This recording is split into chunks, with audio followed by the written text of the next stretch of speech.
You know, when you picture an orthopedic surgeon, what's the first thing that comes to mind? For a lot of us, it's this image of a master technician, right?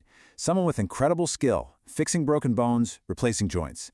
The whole role is just defined by precision and what happens inside that operating room. And you know what? For a long time, that picture was spot on. Orthopedic surgery was built on this super specialized expertise in the musculoskeletal system. The focus was always on the injury, the fracture, the one single part that needed to be repaired.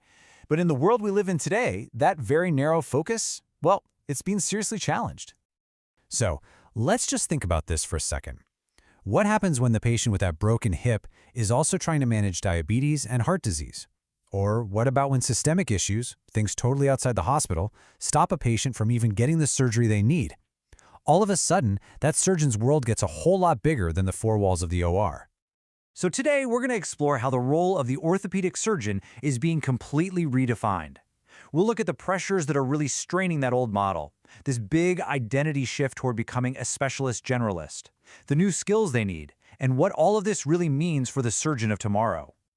Okay, first up, let's talk about the pressures that are forcing this change. The traditional, hyper-specialized model of surgery is basically facing a perfect storm of modern challenges that, frankly, it was never built to handle. This number right here is a real game changer. A massive Scottish study found that a whopping 82% of patients over 85 have multiple chronic conditions all at once. It's something called multimorbidity, and it means a broken bone is never just a broken bone. It's tangled up in a whole web of other health challenges. And these challenges aren't just medical. Just look at this table. This system itself has inequities that create huge barriers to care. Research shows that things like a patient's race or their income can actually determine whether or not they even get surgery. This tells us that access isn't just about medical need anymore. It's also about social justice. And then you've got the pressures inside the hospital walls. Care has become so fragmented. This quote from a ward nurse in a Dutch hospital just says it all.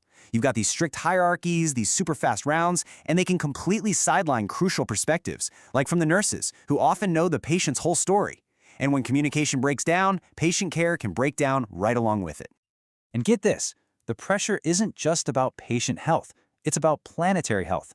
The entire healthcare industry is a huge source of carbon emissions, 5% globally and a staggering 8.5% here in the US. The operating room is one of the biggest offenders, which adds a whole new layer of responsibility right onto the surgeon's shoulders. So with all these pressures piling up, how are surgeons supposed to respond? Well, a new identity is starting to take shape to meet this challenge, the specialist generalist. And this isn't about giving up expertise. It's about making it broader and bigger.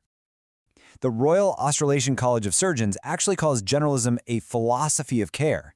It's about committing to a much broader perspective inside your specialty and really collaborating with the entire team to meet the actual needs of patients and the community.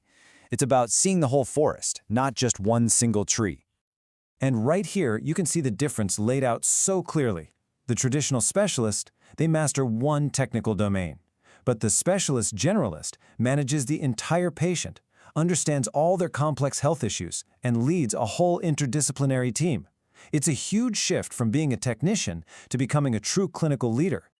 So, what does this actually look like in the real world? Well, it means surgeons need a whole new toolkit of skills, and these are skills that go way beyond the scalpel. The surgeon of tomorrow really has to be a leader in 3 new domains. They're now responsible for improving how their team collaborates, for helping manage the health of whole populations of patients, and for pushing for environmental sustainability in their own practice. These aren't just someone else's job anymore. They are now core responsibilities. Okay, let's just take teamwork. Research on orthopedic teams points to some really concrete things surgeons can do. They can redesign daily rounds so they're less overwhelming. They can build empathy by having residents shadow nurses to see what their day is really like. They can create a low-hierarchy environment where everyone, and I mean everyone, feels safe to speak up. And, maybe most importantly, they can bring the patient in as a true, active member of the care team. And what about that environmental piece? Well, there are practical frameworks surgeons can start using right now. It can start with simple choices, like refusing to use unnecessary items, reducing waste wherever possible, and reusing equipment when it's safe to do so. These little changes can have a huge collective impact on the OR's carbon footprint. So where is all of this heading? The surgeon of tomorrow is becoming a figure whose influence and responsibility stretch far, far beyond the sterile field of that operating room. This quote from a recent article really just hits the nail on the head. The point isn't to turn surgeons into general physicians, not at all. It's about encouraging a completely different way of thinking, a way of looking beyond the bones to see the whole person, their complex health, and their place in the world. And that leaves us with one last, really big question. Because the challenges facing orthopedics, complex patients, social inequity, environmental responsibility, they aren't unique. They are the defining challenges of all modern medicine. So as our world gets more complex, and our patients do too, maybe the real question is, isn't it time for every single specialist to become a little bit more of a generalist?